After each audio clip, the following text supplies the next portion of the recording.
சட்டம் பலவிதமான விஷயங்கள் குறுக்க வருகிறது. இப்ப இந்த நாட்டு நீதிமன்றங்களுடைய தீர்ப்பு விமர்சனங்களுக்கு அப்பாற்பட்டது. ஏன்னா நீதிபதி ஒன்று சொல்லிட்டான்னு சொன்னா அது நியதி அப்படிங்கிற முறையில் அது உத்தரவாயிடுது. ஐயா பேசும்போது கூட ரொம்ப அழகா சொன்னாரு, வாணிகம் என்பது எவ்வளவு நேர்மையா இருக்கணும் அப்படிங்கிறத சொல்லி அது நீதியா இருக்கணும் அப்படின்னு சொன்னார். உண்மைதான். அதனால தான் ரெண்டுக்கும் ஒரே சின்னத்தை அடையாளமா வச்சா. வாணிபத்துக்கும் தராசு தான் சிம்பல். அந்த காலத்துல வியாபாரம்னா தராசு தானே சிம்பல். நீதிமன்றத்துக்கு என்ன சிம்பல்? ஒரு நீதி தேவதை கண்ணை மூடிட்டு அப்படி தராசை பிடிச்சிருக்கிற மாதிரி தான் இருக்கும். என்ன அர்த்தம்? நீதியும் வாணிபமும் ஒரு தராசு மாதிரி நேர்மையா இருக்கணும்னு. அதுக்கு கொஞ்சம் அர்த்தத்தை மாத்திக்கிட்டோம். வியாபாரம்னா என்ன? கொடுக்க வேண்டியதை கொடுத்தா வாங்க வேண்டியதை வாங்கலாம், கொடுக்க வேண்டியதை கொடுத்தா வாங்க வேண்டியதை வாங்கலாம். இது வியாபாரத்துல மட்டும் இல்ல, கொடுக்க வேண்டியதை கொடுத்தா வாங்க வேண்டியதை வாங்கிக்கலாம் அப்படின்னு இங்க இருந்து அங்க வரைக்கும் மேல எக்ஸ்டெண்ட் பண்ணிக்கிட்டே போயிட்டோம். அதைத்தான் ஒரு புது கவிஞன் ரொம்ப கோபமா சொன்னான். எங்கள் நாட்டு நீதிமன்றங்களில் சட்டத்துக்கு கட்டுப்பட்டு இருப்பது மகாத்மா காந்தி படம் மட்டுமே. சட்டத்துக்கு கட்டுப்பட்டு இருப்பது மகாத்மா காந்தி படம் மட்டுமே அப்படின்னா, ஏன்னா அது சட்டத்துக்கு ஃப்ரேம்ல கட்டுப்பட்டு மாட்டி வச்சிருக்கிறாங்க. நீதிமன்றங்களை விமர்சிப்பது என்னுடைய நோக்கம் அல்ல. நானும் பிஎல் படிச்சுட்டு கோர்ட்ல குப்பை கொட்ட வேண்டான்னு சொல்லி தான் கூட்டத்தில் குப்பை கொட்டிக்கிட்டு இருக்கிறேன். அதனால நீதிமன்றத்தை விமர்சிப்பது என்னுடைய நோக்கம் அல்ல. ஆனா சில மரபு மீறல்கள் நடக்கிற போது நாம இது பொறுப்பதில்லைங்கிற உணர்வோடு வாழ்வதில்லை. சார், இந்த நாட்டில் இப்ப இருக்க சீஃப் ஜஸ்டிஸ்க்கு முந்தினவர் அவர் மேல ஒரு அலிகேஷன் வந்தது. செக்ஷுவல் ஹராஸ்மெண்ட் அப்படிங்கிற ஒரு அலிகேஷன் வருது. தென் அந்த சமயத்தில் he was the chief justice.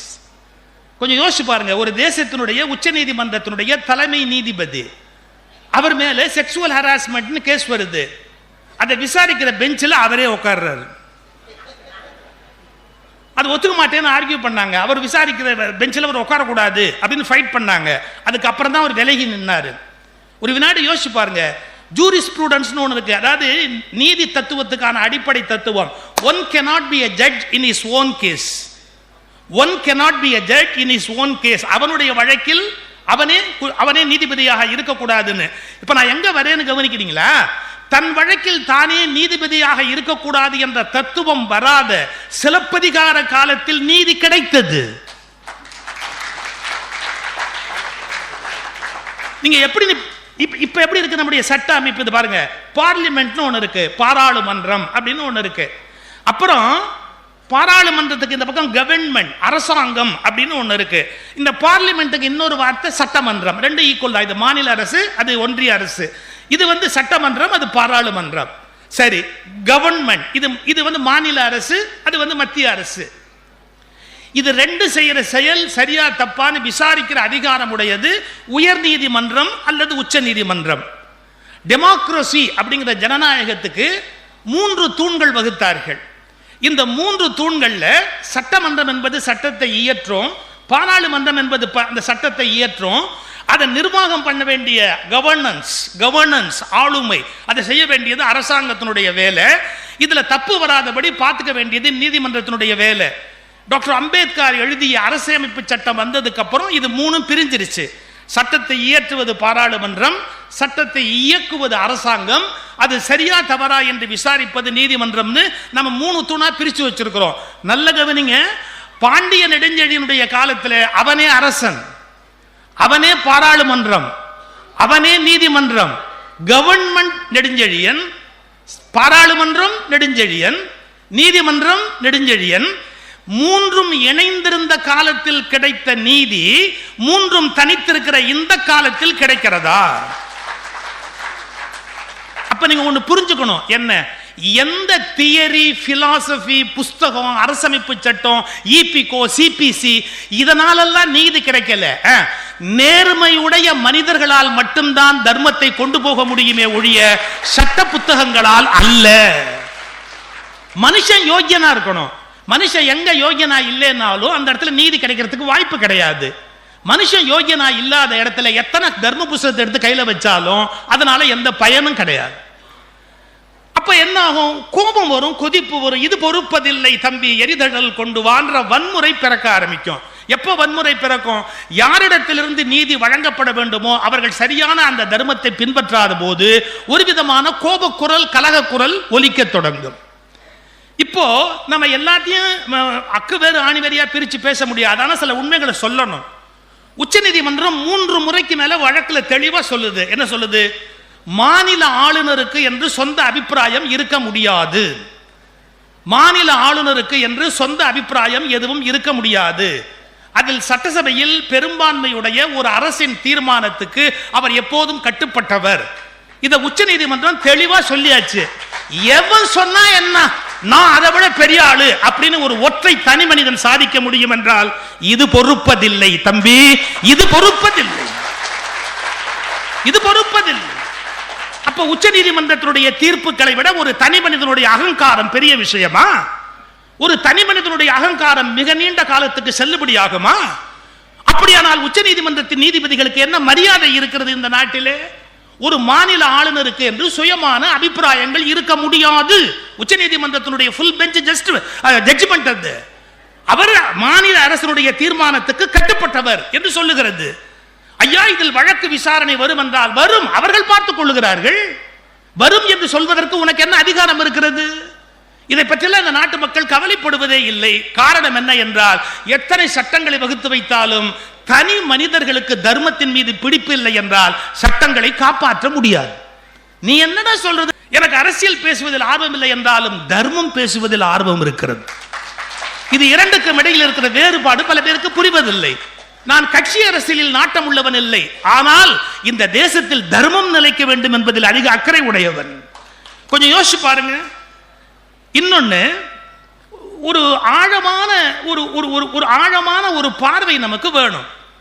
எப்படின்னா, இந்த நாடு 1947 சுதந்திரம் அடையுது. சுதந்திரம் அடைகிற காலத்தில் மவுண்ட் பேட்டன் நமக்கு வைஸ்ராயா இருக்கார், கவர்னர் ஜெனரல் அப்படின்னு இருக்கிறாரு. அதுக்கு முன்னாடி 1935 நமக்கு டெமோக்ரஸியை பிரிட்டிஷ்காரன் கற்றுக் கொடுக்குறேன்னா மாகாண அரசு அப்படின்னு ஒன்று ஏற்படுத்தினான். ராஜாஜி போன்றவர்கள் முதல் மந்திரியா இருந்தாங்க. வேறு பல பேர் முதல் மந்திரியா உட்கார்ந்து இருந்தாங்க. கொஞ்சம் கொஞ்சம் காலம் மாறி மாறி இந்த பக்கம் தெற்கு பக்கத்தில் ஒரு பிரதமர் அப்படின்னு இருந்தாங்க. வெவ்வேறு பகுதியில் வெவ்வேறு பேருடைய ஆட்சி வந்தது. மாகாண அரசுகள் அப்படின்னு பிரிட்டிஷ்கார 1935 ஒரு மாடலா கொண்டு வர்றா. அப்ப ஆங்கிலேயர்கள் கவர்னரா இருக்கிறாங்க. ஆங்கிலேயர்கள் கவர்னரா இருக்கிறது எதுக்காக இருந்தாங்க அப்படின்னு கேட்டா, ஆக்சுவலா பிரிட்டனுடைய ரூல் இங்க இருக்கணும், பிரிட்டன் கண்ட்ரோல் இந்தியாவில் இருக்கணும். அப்போ அவங்க என்ன நம்புறாங்க, இவங்களுக்கு டெமோக்ரஸின்னு ஒரு சபை கொடுப்போம், இவங்க இதெல்லாம் முடிவு பண்ணட்டும், ஆனா நமக்கு எதிராக இவங்க போயிடக்கூடாது, நாம தான் இவங்களை ஆளணும் அப்படிங்கிறதுக்காக அவன் வைஸ்ராய் அப்படின்னு ஒரு ரோல் வச்சிருந்தான். அப்புறமா கவர்னர் அப்படின்னு ஒரு ரோல் வச்சிருந்தான். ஆங்கிலேயர்களுடைய ஆட்சி காலத்தில் அது இருந்தது. அதுல ஒரு நியாயம் இருக்கு. ஏன்னா அவன் நியாயம்னா அக்கிரமத்தில் ஒரு நியாயம் இருக்கு.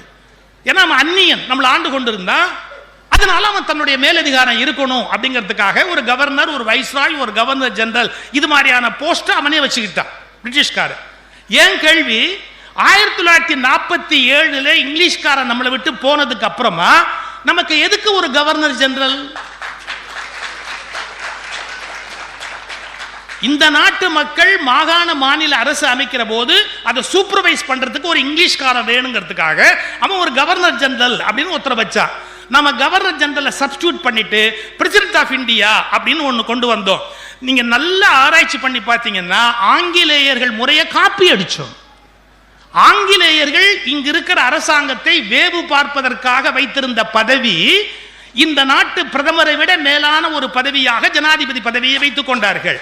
இப்போது சுயமான மக்களாட்சி வந்துவிட்ட பிறகு பிரதமர் தான் பலமுள்ளவராக இருக்க வேண்டும், முதலமைச்சர் தான் பலமுள்ளவராக இருக்க வேண்டும், ஜனாதிபதியும் கவர்னரும் அவசியமே இல்லாத பதவி என்பதை தெளிவாக மக்கள் புரிந்து கொள்ள வேண்டும்.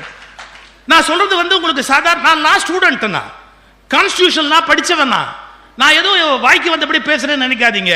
ஒரு முறை ஜனாதிபதி வெளியில் புறப்பட்டு செல்கிறார் என்று சொன்னால், அவர் மீனாட்சி அம்மன் கோயிலை கும்பிட்டால் 5000 போலீஸ்காரர்கள் தெருவில் நிற்க வேண்டும். ஏறத்தாழ 5 கோடி ரூபாய் நீங்கள் செலவு செய்ய வேண்டும்.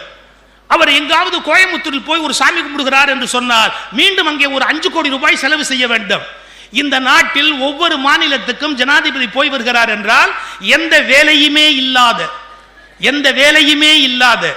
எந்த விதமான வேலையுமே இல்லாத ஜனாதிபதி எங்கு போய் வந்தாலும் பல்லாயிரம் கோடிகளை நாசமாக்கி கொண்டிருக்கிறோமே, இது இந்த நாட்டு மக்களுடைய வரிப்பணம் இல்லையா? நீங்கள் கேட்பீர்கள், கான்ஸ்டிடியூஷனல் குழப்பம் வந்து விட்டார், சுப்ரீம் கோர்ட் சீஃப் ஜஸ்டிஸ் எதற்காக இருக்கிறார்? கவர்னர் இடம் காலியாக இருந்தால் ஹைகோர்ட் ஜட்ஜ் உட்கார்வது போல மேலே ஏதாவது பிரச்சனை வந்தால் சுப்ரீம் கோர்ட் சீஃப் ஜஸ்டிஸ் ராஷ்டிரபதியுடைய வேலையை பார்க்கலாம். அந்த வேலை அவசியமற்ற வேலை. இந்த தேசத்திலிருந்து ஆளுநர் பதவியும் நீக்கப்பட வேண்டும், ராஷ்டிரபதி பதவியும் நீக்கப்பட வேண்டும். மக்களால் தேர்ந்தெடுக்கப்படுகிற உண்மையான மக்களாட்சி உலகத்தில் வர வேண்டும். அது தண்ட செலவு, கோடிக்கணக்கான ரூபாயை நாம் வீணாக்குகிறோம்.